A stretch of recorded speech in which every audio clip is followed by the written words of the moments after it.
ada wali tidak pernah salat, tidak pernah puasa, waktu mau menikahkan anaknya baru mau salat atau belajar membaca Al-Quran. Pertanyaannya, apakah sah nikah anaknya sebelum itu dia tidak pernah menjalankan ibadah? Mohon penjelasan saya. Penting taubat. Ini saya masalah pertanyaan orangnya yang kalau jauh gede. Ini anggap. Yang penting taubat. Wali yang pasir. Sebab mana? Syarat syahid adalah syarat wali pasir. Beda.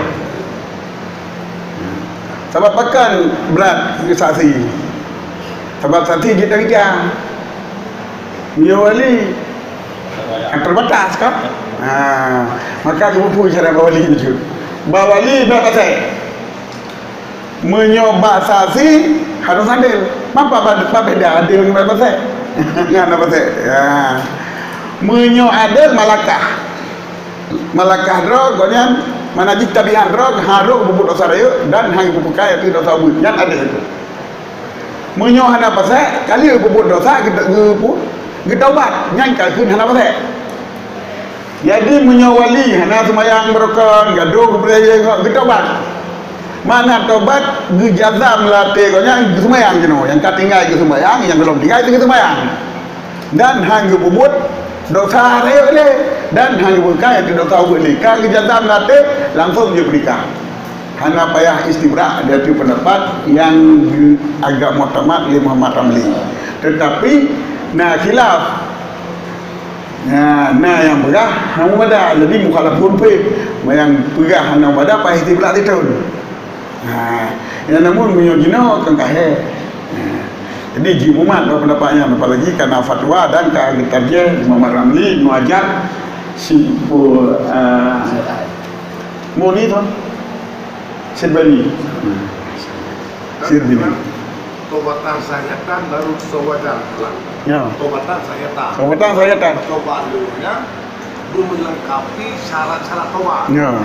Tetapi yang kehidupannya itu bukan tobat. Kali bukan.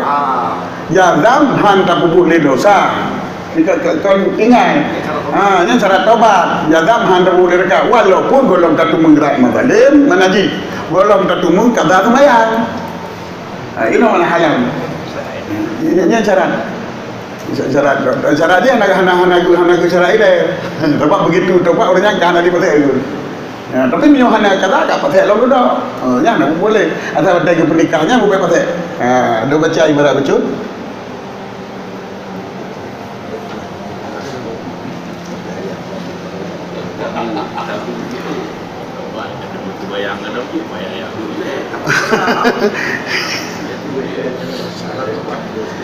Wahai sumana ana wilayatul fasik atau kilaki. Sebab benda yang begah ada pasal punya pernikahannya dapat tang. Yang mana pendapat.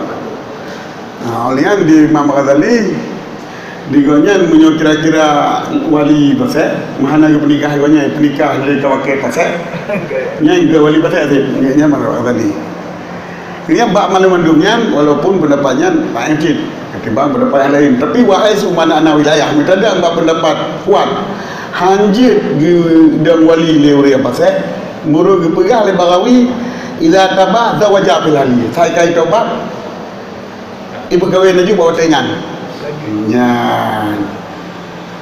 alasan ji dengan sawat dengan bawa suruh syarat pada wali nikah baik pasal kan berterima syahadah yang etibarkan pada terima syahadah adalah yang kali gepegah ikut tali darah sedangkan istibrah hanya saja dietibarkan untuk kabul syahadah nyo yang mutamat lianahu bitazwid bil adri zala majlis yang kecil kurang pasal dengan sebab hana kita menikah ni pasal sih ya boleh menikah kita menikah awalnya ya apa kali dia menikah ju hana kita menikah je yang kedua ya menikah rawai hana kita menikah dua apa kali hana menikah kali yang kena yang kita menikah yang dia menikah lagi payah menikah dia akrab Tapi menyokut kau kalau betul menikah kira orangnya dan jadi akan apa ada orang laju. Maka pasal lagi kamu no, mata-mata kah hana dia tahu banyak kata apa. Jadi, long yang dia menikah juga orang ke, nya dia menikah le apa dah.